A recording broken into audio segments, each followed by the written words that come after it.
کربلا کا نام سنتے ہی آنکھوں میں آنسو اور دل میں درد امڑ آتا ہے۔ یہ صرف ایک جنگ نہیں تھی، بلکہ انسانیت اور حق کی پہچان تھی۔ جب ہم کربلا کی غریبی اور تنگی کو یاد کرتے ہیں تو دل کانپ اٹھتا ہے، کیونکہ وہاں بھوک، پیاس اور بے بسی کا ایسا منظر تھا جسے بیان کرنا آسان نہیں۔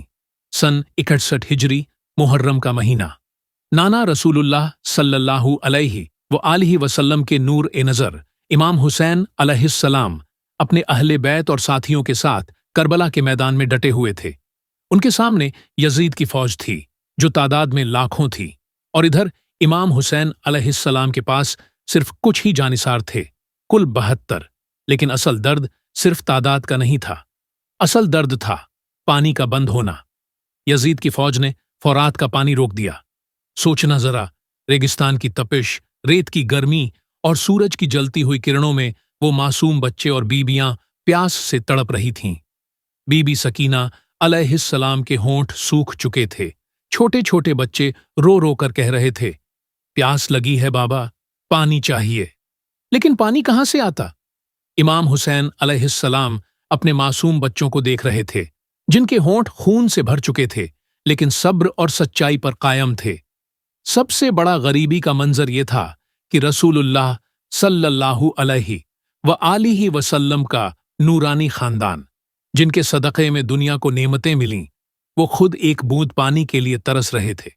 سوچئے، کربلا کے ریگستان میں بھوک اور پیاس نے سب کو توڑ دیا، لیکن پھر بھی کسی نے جھوٹ کے سامنے سر نہیں جھکایا۔ علی اکبر علیہ السلام جب جنگ کے لیے گئے تو اتنے کمزور ہو چکے تھے کہ تلوار اٹھانا بھی مشکل تھا۔ انہوں نے اپنے بابا سے کہا، بابا، پیاس نے میری طاقت چھین لی ہے۔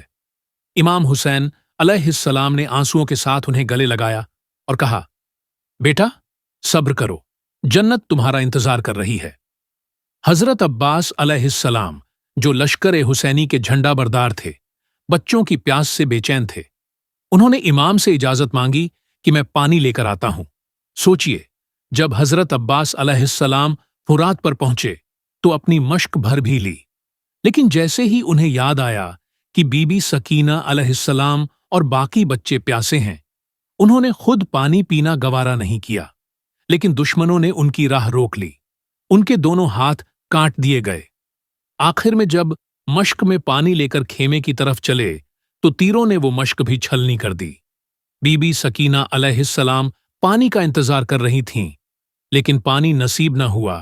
یہی ہے کربلا کی غریبی کا اصل منظر، جہاں دنیا کی نعمتوں کا مالک خاندان ایک بوند پانی سے بھی محروم کر دیا گیا۔ لیکن یہ غریبی، یہ پیاس اور یہ تنگی کسی بھی حال میں امام حسین علیہ السلام اور ان کے ساتھیوں کو جھکانے میں کامیاب نہ ہو سکی۔ انہوں نے ثابت کر دیا کہ حق کے راستے میں چاہے بھوک ہو، پیاس ہو، غریبی ہو، صبر اور استقامت کے ساتھ ڈٹے رہنا ہی اصلی ایمان ہے۔ آج جب ہم کربلا کو یاد کرتے ہیں تو ہمیں یہ پیغام ملتا ہے کہ انسانیت صرف دولت سے نہیں ہے۔ اصل انسانیت ہے غریبی میں بھی صبر کرنا اور حق کے لیے قربان ہو جانا۔ کربلا کی غریبی، کربلا کی پیاس اور کربلا کا صبر ہر اس انسان کے لیے ایک سبق ہے جو دنیا کی تکلیفوں سے ٹوٹ جاتا ہے۔